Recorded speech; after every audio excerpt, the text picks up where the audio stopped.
अभी हाल ही में दोस्तों गॉडजिला एक्स कॉन्ग की यहाँ पे प्री स्क्रीनिंग हुई है, जहाँ पे कुछ लोग के रिव्यूज़ आए हैं। और आप लोग तो जानते हैं कि क्रिटिक्स के रिव्यू ऑडियंस के रिव्यू से कितने ज़्यादा अपोजिट होते हैं। यानी कि अगर ऑडियंस को कोई चीज़ पसंद आ रही है, वही क्रिटिक्स को वो चीज़ अजीब लगेगी, ख़राब लगेगी, बेकार लगेगी, मोस्ट ऑफ द केसेस। और ये ऐसा पिछले 2-3 साल से हो रहा है कि यहाँ पे काफ़ी कॉन्ट्राडिक्शन चल रहा है।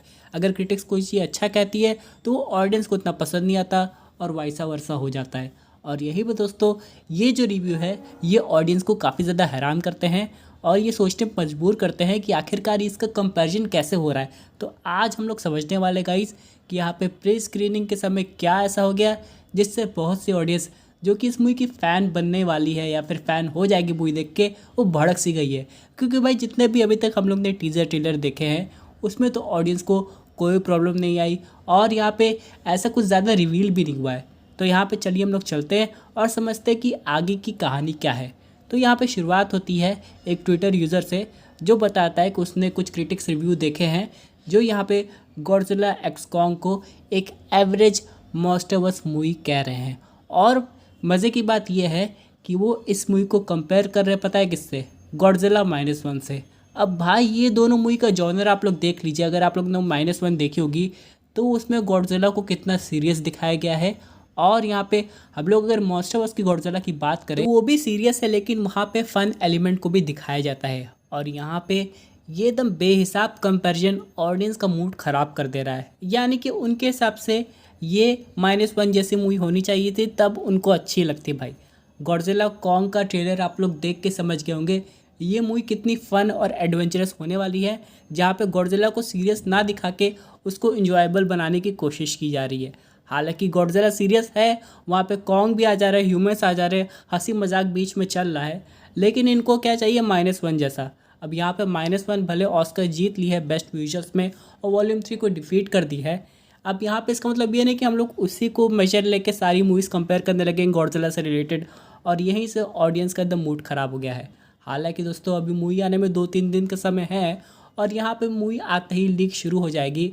लेकिन फ़िलहाल दोस्तों, अगर आप लोग ने पिछली पार्ट्स देखी होगी, चाहे गॉडजिला की, चाहे कॉन्ग स्कल आइलैंड की या गॉडजिला वर्सेस कॉन्ग की, तो आप लोग समझ गए होंगे कि मॉन्स्टरवर्स मूवी कितनी ज़्यादा इंटरटेनिंग होती है।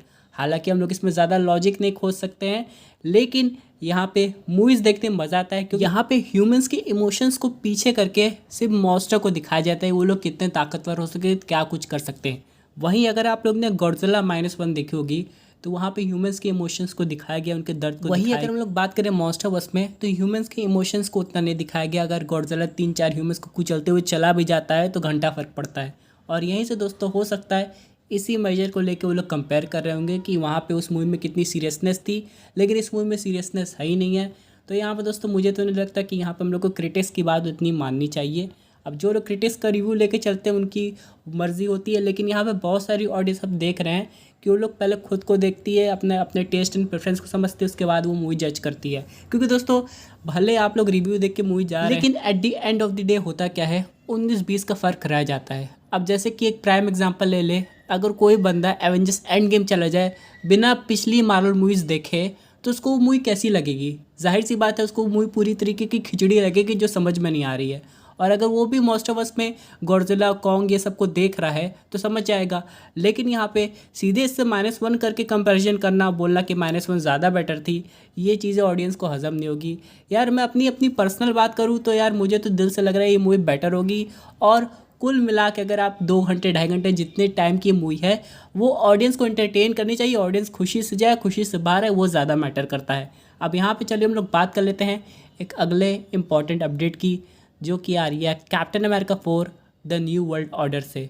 नहीं सॉरी, इसका टाइटल तो चेंज हो गया है, अब हो गया है ब्रेव न्यू वर्ल्ड। ऊपर से इस मूवी की शूटिंग एक बार नहीं 2 बार हुई है।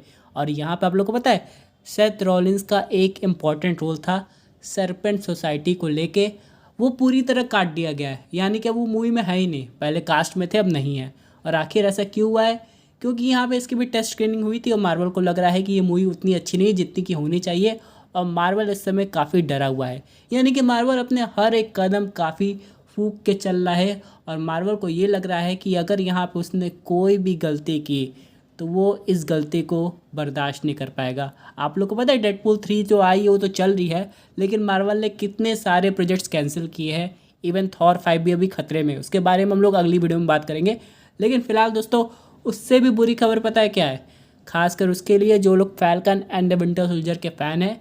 यहाँ पे बकी बार्न्स इस मूवी में नहीं आने वाला, और ये सेबेस्टियन स्टैन ने ऑफिशियली कंफर्म कर दिया है। हालांकि बकी हम लोग को देखने को मिलेगा मार्वल के अगले प्रोजेक्ट में, जो कि है थंडरबोल्ट्स, और बकी उस टीम का हिस्सा है। लेकिन जो लोग बकी और सैम के रीयूनियन का वेट कर रहे थे उनको घुइयाँ मिलेगा। मतलब कि ऐसा कोई इमोशनल मोमेंट होने ही नहीं वाला है। सैम अपनी लाइफ में चले गए हैं, बकी अपनी लाइफ में चले गए। जो लोग falcon and the winter soldier का हल्का सा वो मोमेंट रिलीव करना चाह रहे थे बाद में इन दोनों को देख के दोबारा से, वो ऐसा नहीं कर पाएंगे। यानी कि वो मोमेंट है ही नहीं, तो क्या रिलीव करोगे यार तुम लोग। और इसलिए ऑडियंस को लग रहा है कहीं ना कहीं ये मूवी उतनी प्रॉमिसिंग होगी कि नहीं। हालांकि यहाँ पे आप लोग को पता होगा कि हल्क के कितने ज़्यादा कैरेक्टर्स आ रहे हैं। रेड हल्क का इन्वॉल्वमेंट है, ये कंफर्म है। शी हल्क प्लस यहाँ पे जो मेन विलन है द लीडर, वो भी कंफर्म हो चुका है। लेकिन मार्क रफेलो का हल्क आ रहा है कि नहीं, ये सबसे बड़ा सवाल है। क्योंकि यहाँ पे कहा जा रहा था ये मूवी कहीं ना कहीं हम लोग को वर्ल्ड वॉर हल्क की तरफ लेके जाएगी। लेकिन अभी तो 2 दिन पहले यहाँ पे मार्वल कई बार बोल चुका है कि हल्क का अब ये आगे की कहानी से कोई लेना देना नहीं है। क्योंकि मार्वल हर चीज़ को अभी बांध के चल रहा है। मार्वल चाहे तो हल्क पे अच्छा खासा इन्वेस्टमेंट कर दे, लेकिन आपको पता है दोस्तों हल्क मूवी बनती है तो उसमें कितना ज़्यादा CGI का यूज़ होता है। और मार्वल को एक मूवी बनाने में जितना पैसा लगता है ना, शायद 3 मूवी का पैसा मिलाएंगे तब मार्वल एक अच्छी प्रॉपर CGI वाली हल्क मूवी बना पाएगी। क्योंकि आप लोग तो जानते हैं फ़िलहाल VFX आर्टिस्ट जो हैं वो कितना ज़्यादा भी झेल रहे थे, जिसकी वजह से क्वालिटी में कितना ज़्यादा डिग्रेडेशन हुआ था मार्वल की। और इसका प्राइम एग्जाम्पल है शी हल्क। तो ऐसी क्वालिटी तो ऑडियंस को नहीं चाहिए ना, हल्क आ जाए एकदम कार्टून जैसा लगे। तो मार्वल अपनी क्वालिटी भी इम्प्रूव करना चाहता है और अच्छे प्रोजेक्ट्स भी लाना चाहता है। लेकिन क्या मार्वल ये सब एक साथ अचीव कर पाएगा, ये सबसे बड़ा सवाल है। क्योंकि दोस्तों फिलहाल अगर falcon and the winter soldier के बाद ये कैप्टन अमेरिका 4 आ रही है तो यहाँ पे आगे जाके ये कैसे कनेक्ट होगी, जाहिर सी बात है एवेंजर्स 5 से होगी।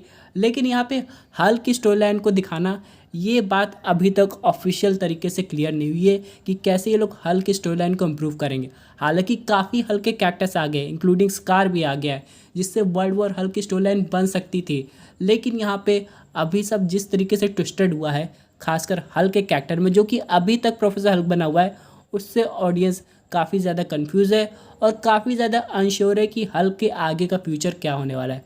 फिलहाल हम लोग captain America 4 brave new world को और आगे जज तभी कर सकते हैं जब इसका पहला टीज़र आएगा। हालांकि मूवी इतनी बार रीशूट हो रही है कि मेरे हिसाब से अगर टीज़र मार्वल बनाया भी होगा तो उसे भी डिलीट कर दिया होगा, क्योंकि मार्वल को लगा होगा अरे ये सीन तो टीज़र में, लेकिन ये सीन मूवी से डिलीट हो गया है। तो इतना सब कुछ फालूदा हो गया है। अब देखते हैं कि आगे क्या होता है। लेकिन फ़िलहाल दोस्तों आप लोग कमेंट करके बताइएगा ज़रूर कि आपके हिसाब से ये मूवी कैसी होने वाली है अगर बकी नहीं है तो।